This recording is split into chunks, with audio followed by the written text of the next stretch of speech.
zort din il-ditta Deloitte & Touche illi hija ditta ewlenija fil-qasam tas servizzi finanzjarji. Jiena wassalt lil din id-ditta il-messaġġ tagħna bħala oppożizzjoni illi aħna impenjati illi nibqgħu kif dejjem għamilna nappoġġjaw is-settur tas-servizzi finanzjarji. Bla dubju ta' xejn fid-diskussjoni tqajjem il-każ tad-diffikultajiet li pajjiżna qiegħed jaffaċċja f'dan is-settur.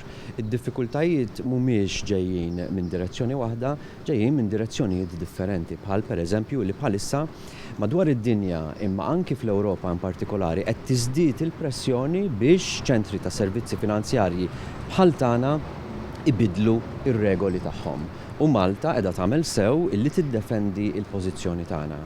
Però bla dubju ta' xejn semmit ukoll il-problemi illi qed jikbru bla bżonn għal Malta stess illi idajfu il-pożizzjoni tagħna. Qed nirreferi b'mod speċifiku għal kwistjoni tal-iskandlu bla preċedent fejn għandek ministru li huwa deputat mexxej tal-Partit Laburista, li huwa l-aktar ministru importanti fil-kabinett ta' Joseph Muscat, li jinqabad kumpanija sigrita fil-Panama. L-istess ħaġa li ġara fil-każ tal-kap tal-uffiċċju, x-xef de kabinet, il-Chief of Staff tal-Prim Ministru innifsu.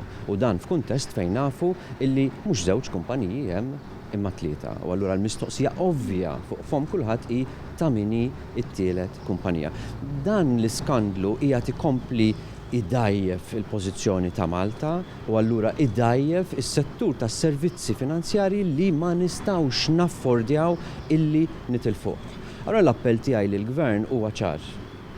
Qed nappella l-Gvern biex jagħmel dak illi huwa responsabbli, illi dak illi huwa tassew fl-interess nazzjonali. Ħaġa illi m'għamilx sissa imma li jiena nistenna illi jagħmilha, l-oppożizzjoni tistenna li jagħmilha u jiena m'għandix dubju illi kulħadd, speċjalment min jaħdem fis-servizzi finanzjarji jistennih illi jagħmilha mingħajr aktar dewmien. Li meta jien sirt kap iwritt din il-proposta u bqajt imnixxef illi nara illi din il-proposta li kienet waslet għand il-Partit Nazzjonalista hija eżattament l-istess waħda illi effettivament kien preżenta Konrad Mizzi fil-kampanja elettorali u li issa qiegħda timbena.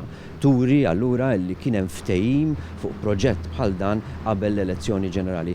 Din hija politika korrotta. Inti ma tiftehmx qabel l-elezzjoni biex imbagħad tirbaħ l-elezzjoni.